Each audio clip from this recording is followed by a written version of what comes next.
नमस्कार किसान भाइयों, इस चैनल में आपका स्वागत है। अनाज मंडी के ताज़ा भाव सबसे पहले पाने के लिए ताज़ा मंडी रिपोर्ट के लिए चैनल को सब्सक्राइब करें। पिछले एक महीने से फसलों के बाजार के अंदर एक तरह की आग सी लगी हुई है। व्यापारियों के मन में बहुत ही उछल कूद है और किसानों के दिमाग के अंदर तरह तरह के सपने चल रहे हैं। ये क्या हुआ और क्यों हुआ और ये बात कहाँ तक जाके रुकेगी, और तरह तरह के अनुमान, अलग अलग तरह की बातें, लोगों की संभावना, लेकिन प्रमाणिक तौर पर इसके बारे में खुल के कोई नहीं बोल पा रहा। खेती के विषय के अंदर भारत के मीडिया की कोई रुचि नहीं है। आजकल मीडिया सिर्फ राजनीति में उलझा हुआ है। समाज में क्या चल रहा है, खेती में क्या चल रहा है, उसकी कोई रुचि नहीं है। अपराधी की बातें, कोर्ट की बातें, बस ये सब। खेती की बातों में गंभीरता से कोई बात ही नहीं कर रहा। जिस देश के अंदर 2/3 लोग खेती पर निर्भर है, उस विषय पर कोई चर्चा ही नहीं है। और यही कारण है कि किसानों को अपनी चीज़ का दाम नहीं मालूम है कि उसकी चीज़ कितने रुपए पैसे के अंदर जा रही है। जब तक किसान की उसका माल कहाँ जा रहा है, उसका उपयोग क्या हो रहा है और उसकी मांग क्या है, उसका पता नहीं है, तब तक वो अपनी फसल, अपनी चीज़ की सही कीमत नहीं लगा सकता। मंडी में जो भी भाव चल रहा है उसको लेकर किसान चलता है। आगे की क्या संभावना है, इसके बारे में कोई उसके पास सूचना नहीं है। किसानों की जिंदगी किस कारण उलझी हुई है, इसका कारण क्या है, ये इस वीडियो में हम बात करेंगे। दोस्तों, इस वीडियो को पूरा देखिए और समझिए, और अगर ये बात आपको अच्छी लगे तो इस वीडियो को ज़्यादा से ज़्यादा शेयर करें। आजकल जो हो रहा है, ग्वार का भाव बढ़ रहा है, ये बात कहाँ से आई? इसके पीछे कोई ना कोई तो कारण है, और ये कोई सट्टा नहीं है। कुछ लोग अनुमान लगा रहे हैं कि ये सट्टा है। दोस्तों, जिस टाइम ग्वार के भाव 30,000 गए थे, आपको उसी टाइम ये समझ जाना चाहिए था कि ग्वार के अंदर ऐसी क्या चीज़ है जो इसका इतना दाम मिल रहा है। अचानक 3,000 से 30,000, ऐसा क्या है इस चीज़ के उपयोग के अंदर, क्या क्या है? श्रीगंगानगर के अंदर एक व्यापारी थे, श्री बीडी अग्रवाल जी।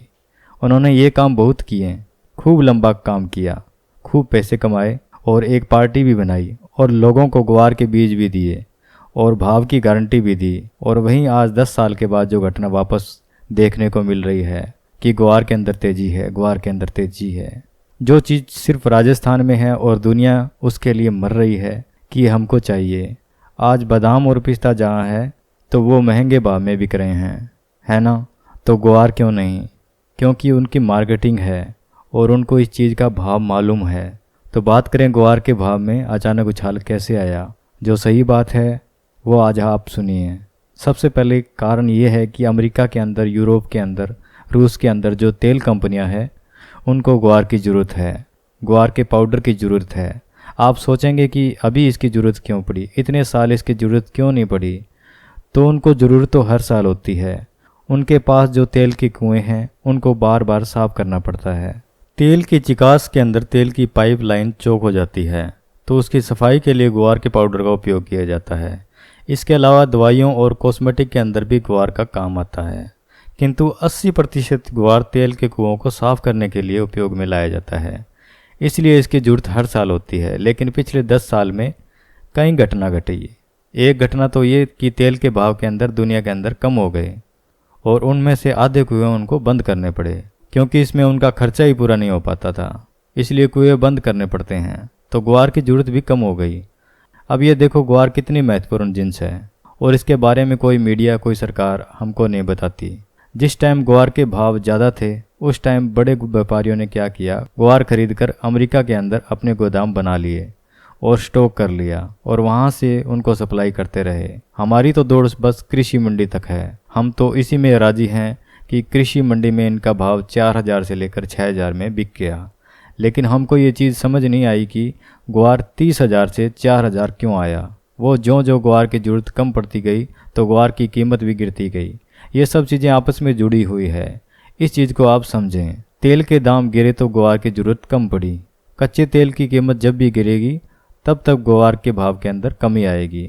तो व्यापारियों के पास पहले ही स्टॉक इसका होता है, तो माल खरीदेंगे नहीं, तो वहाँ उसके पास जो स्टॉक पड़ा है वो उनको सप्लाई करते रहते हैं। आज जब उनका खजाना खाली हुआ तो इनको इसकी ज़रूरत पड़ी, तो ग्वार खरीदेंगे। और ग्वार कहाँ से खरीदेंगे? भारत से। और 80% ग्वार राजस्थान से, और वो भी पश्चिमी राजस्थान से। और इस बार राजस्थान में ग्वार की फसल कम बोई गई है, और जहाँ पर है वहाँ आधे राजस्थान के अंदर ज़्यादा बरसात होने के कारण ख़राब हो गई, और आधे राजस्थान के अंदर जैसे श्रीगंगानगर एरिया के अंदर बरसात न होने के कारण फसल जल गई। और इस बार मूंग की खेती ज़्यादा है, क्योंकि किसान देखता है कि मूंग की फसल तो 7,000 मिलते हैं और ग्वार की फसल के 3,500 रुपये। और ऊपर से मौसम विभाग ने भी अनुमान लगाया था कि इस बार मानसून से सामान्य से कम बारिश होगी।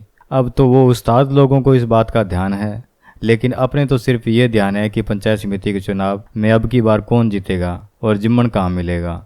अपना बस यही टारगेट है। अगर पढ़े लिखे लोग इसमें रुचि ले तो सबसे पहले अनुमान लगा सकते हैं कि गड़बड़ कहाँ हो रही है। सब लोग ये कर रहे हैं कि खेतीबाड़ी छोड़ो और कांस्टेबल पटवारी बनो।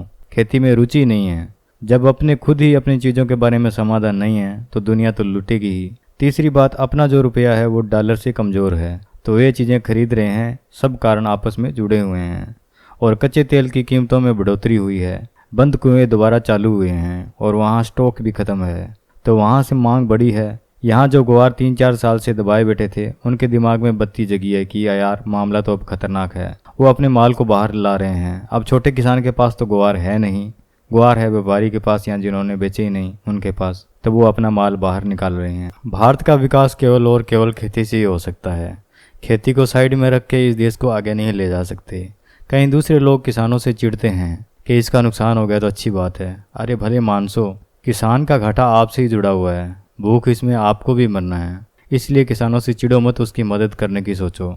राजनीतिक पार्टियों का कीड़ा आपके दिमाग से निकालकर सब एक दूसरे की मदद करना सीखो। राजनीतिक पार्टियां किसानों को फसल की गारंटी कभी नहीं दे सकती और किसान हर बार लुट रहा है। अब दलाल अपना खेल शुरू कर चुके हैं 2011 की तरह, जिसमें कईयों के घर बर्बाद हो गए थे। इसमें अपने को सावधानी की जरूरत है। अब जो गुआर बिक रहा है उसमें से 20% किसानों का गुआर है और बाकी सारा।